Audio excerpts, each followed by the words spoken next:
तो दोस्तों अगर आपने इस वीडियो पे क्लिक किया है तो आपने बिल्कुल सही वीडियो पे क्लिक किया है। दोस्तों आज की इस वीडियो में हम क्षेत्रफल, आयतन, घनत्व, त्वरण, चार, वेग, दाब, गुरुत्वाकर्षण, अन्य भौतिक राशि एवं सूत्रों का विमित सूत्र निकालना सीखेंगे। अगर आपने इस वीडियो को इन तक देख लिया ना तो आपको विमित सूत्र से रिलेटेड कोई भी डाउट नहीं बचेगा।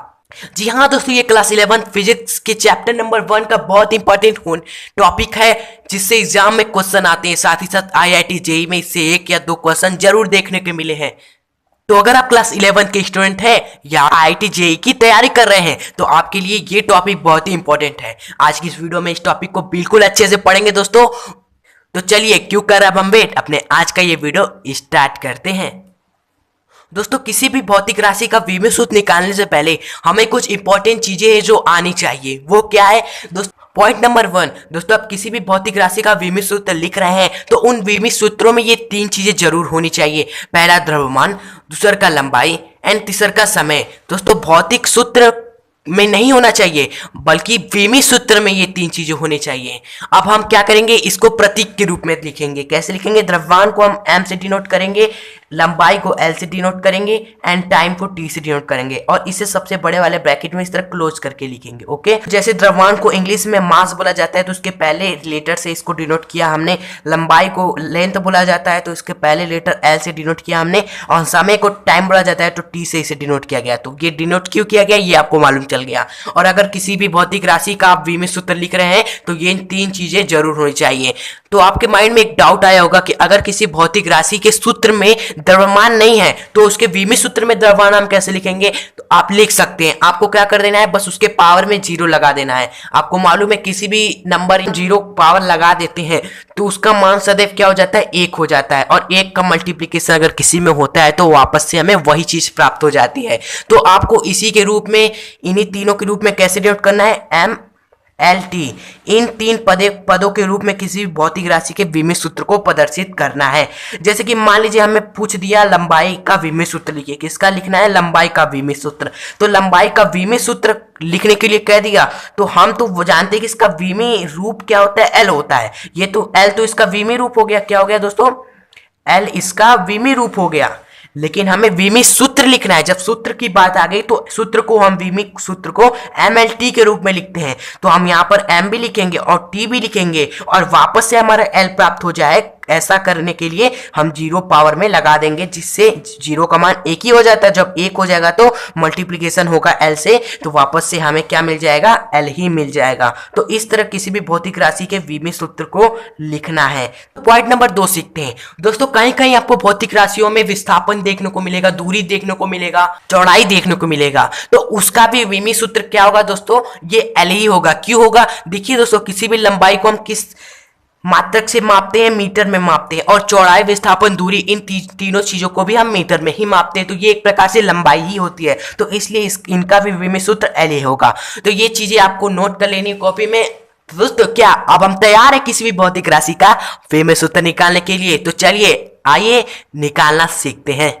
तो दोस्तों आइए हम छोटे शुरू करते हैं। उन सभी का हम क्या निकालते हैं? विमित सूत्र निकालते हैं। इसके बाद कुछ और भी भौतिक राशियों या सूत्रों का विमित सूत्र लिखेंगे। दोस्तों पहला है क्षेत्रफल। तो क्षेत्रफल का पहले सामान्य सूत्र क्या होता है? लंबाई गुणे चौड़ाई होता है। दोस्तों सबसे पहले हमने देखा यहाँ पर लंबाई है तो लंबाई का विमित रूप क्या होता है? दोस्तों हमें मालूम है, यहाँ पर हमने सीखा सबसे पहले L होता है। और हमने बताया चौड़ाई, चौड़ाई को भी हम मीटर में ही मापते हैं। तो चौड़ाई का भी विमित सूत्र क्या हो जाएगा दोस्तों? L हो जाएगा। तो ये 2 L हो गए। सिंपली हमारा क्या निकला दोस्तों? जब 2 चीजें समान होती है और मल्टीप्लिकेशन टर्म में होती है तो सिंपली क्या हो जाता है? उसका स्क्वायर हो जाता है। तो यहाँ पे L स्क्वायर हो गया। लेकिन यहाँ पर हमारा आंसर नहीं आया दोस्तों। हम किसी भी भौतिक राशि के विमित सूत्र को MLT ये 3 चीजों के रूप में लिखते हैं। तो यहाँ पर केवल L ही है तो हम M और T को भी लिखेंगे लेकिन उसके पावर में हम 0 लगा देंगे जिससे वापस से हमारा यही प्राप्त हो जाए। तो यहां पर हम दोस्तों लिख देंगे M, L का हमारा स्क्वायर है ही है और T लिख देंगे। इन दोनों के पावर में 0 लगा देंगे जिससे वापस से हमारा L स्क्वायर मिल जाए और हमारा विमित सूत्र भी सही रहे। आइए अब आयतन का निकालते हैं हम। दोस्तों आयतन का क्या होता है? सूत्र सामान्य, लंबाई गुणे चौड़ाई गुणे ऊंचाई। दोस्तों लंबाई का विमित सूत्र हमें पता है क्या है? L है। चौड़ाई का विमित सूत्र भी हमारा L है। एंड ऊंचाई, ऊंचाई को भी दोस्तों आप मीटर में ही मापते हो ना कि कितना ऊंचा है, कितना मीटर ऊंचा है, तो इसका भी विमी सूत्र क्या हो जाएगा, लंबाई यानी कि मीटर यानी कि एल हो जाएगा। तो ये देखिए तीन चीजें जब मल्टीप्लिकेशन में होती है तो उसका क्यूब हो जाता है। ये सिंपल चीजें तो आपको मालूम ही होगी। यहाँ पे लेंथ का क्यूब हो जाएगा, लेकिन हमें विमी सूत्र में दिखाना है तो हम एम एल टी के रूप में लिखने के लिए एम के पावर 0 और एल का क्यूब है ये और टी के पावर 0 लगा देंगे, जिससे हमारा वापस में एल क्यूब मिल जाएगा और हमारा विमी सूत्र भी यहाँ पर हो गया इनका। अब आइए चाल का विमी सूत्र निकालना है। तो चाल का समान सूत्र क्या होता है, दूरी बटा समय। तो दूरी को तो हम क्या लिख देंगे, एक मीटर में ही मापते हैं, हमने बताया स्टार्टिंग में। दूरी का भी विमी रूप एल हो जाएगा एंड समय का तो मालूम है क्या होता है, टी होता है।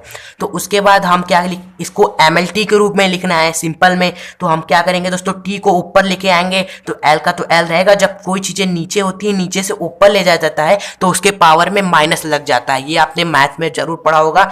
देखिए हम आपको बताते हैं। और कोई चीजें बटे में है, जैसे कि 1/x² है, अब हम इसे बटे में नहीं लिखना है, हमें सिंपल में लिखना है एक लाइन में।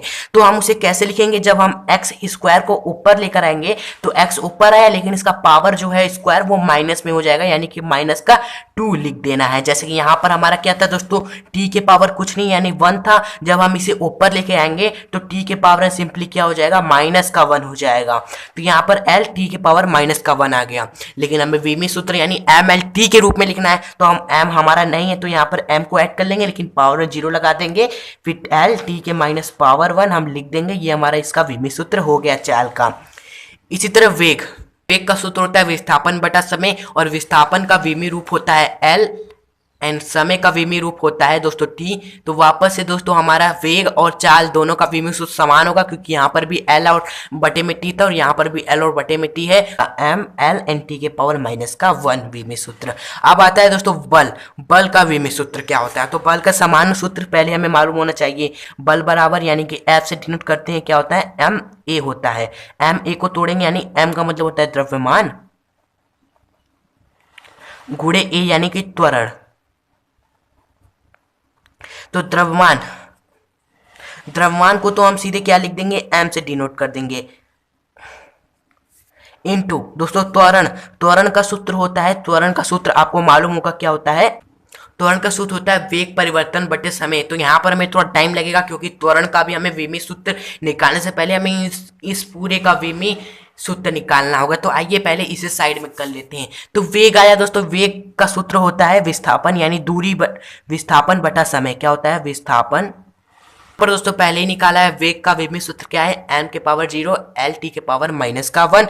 तो हम यहाँ पर लिख देंगे m का विमी सूत्र जो हमने यहाँ पे निकाला था उसे लिख दिया है, और समय का विमी रूप क्या होता है, t होता है। तो जब हम t को सिंपली ऊपर लेकर जाएंगे दोस्तों तो m के पावर 0 l के पावर क्या है, हम t के पावर माइनस का 1 आ जाएगा। तो सिंपली दोस्तों जब कोई चीज मल्टीप्लीकेशन में होती है तो उसके पावर क्या हो जाते हैं दोस्तों, ऐड हो जाती है, यानी -1 क्या हो जाएगा, सिंपली माइनस का 2 हो जाएगा।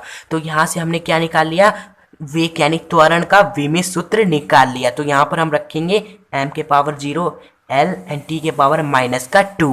तो सिंपली दोस्तों यहाँ पर भी m है, यहाँ पर भी m है। तो जब दो चीजें आपस में मल्टीप्लिकेशन होती है तो उनकी घातें क्या हो जाती हैं दोस्तों, जुड़ जाती है। तो यहाँ पर हम सिंपली इसको कंबाइन कर देंगे। m के पावर यहाँ 0 है एंड यहाँ पे m के पावर 1 है, इसे ऐड करेंगे एंड l t के power and L and T के पावर माइनस का 2 इसी तरह लिखेंगे। तो यहाँ से m के पावर 1 आ जाएगा, l एंड t के पावर माइनस का 2। ये हमारा क्या हो गया दोस्तों, बल का विमी सूत्र हो गया। तो इस तरह और भी भौतिक राशियों या सूत्रों का विमी सूत्र आप निकाल सकते हैं। एक और विमी सूत्र आइए निकालना सीखते हैं दोस्तों। यहाँ पर आइए हम कार्य का भी विमी सूत्र निकालते हैं। इसका समान सूत्र होता है बल गुणे विस्थापन। बल का हमने विमी सूत्र हमने पहले ही निकाला था, क्या निकाला था, m l t के पावर माइनस का 2। एंड विस्थापन का विमी रूप क्या होता है, हमने बताया आपको पहले ही, l होता है क्योंकि इसे मीटर में मापते हैं। फिर देखिए यहाँ पे दोस्तों लिखते हैं इसको m, l के पावर यहाँ 1 है, m के पावर यहाँ 1 है, दोनों मल्टीप्लिकेशन में है दोस्तों। ये क्या हो जाएंगे, आपस में घातें इनके जुड़ जाएंगे तो l स्क्वायर हो जाएगा एंड t के पावर माइनस का 2 रहेगा। तो यहाँ पर दोस्तों देखिए हमारे कार्य का भी विमी सूत्र निकल कर आ गया। तो आशा है दोस्तों आपको विमी सूत्र निकालना आ गया होगा अभी तक दोस्तों। दोस्तों वीडियो अच्छी लगी हो तो प्लीज हमारी इस मेहनत के लिए इस वीडियो को लाइक करिएगा। दोस्तों इस भौतिक राशि या सूत्र का विमी सूत्र क्या होगा आप मुझे कमेंट बॉक्स में बताएं, और हाँ वीडियो को लाइक करके हमारे चैनल को सब्सक्राइब कर दें ताकि ऐसे ही नॉलेजफुल वीडियोस आपको मिलती रहे। और इसके बाद जो वीडियो आने वाली है उसमें हम बताएंगे मोस्ट इंपॉर्टेंट विमी सूत्र जो आपके एग्जाम में पूछे जाते हैं और पूछे गए हैं कई वर्षों से। तो उसकी वीडियो आपको तुरंत मिल जाए तो सब्सक्राइब तो जरूर करिएगा और बेल नोटिफिकेशन को ऑन कर दीजिएगा। तो दोस्तों अब मिलते हैं नेक्स्ट यूजफुल वीडियो के साथ, तब तक के लिए गुड बाय।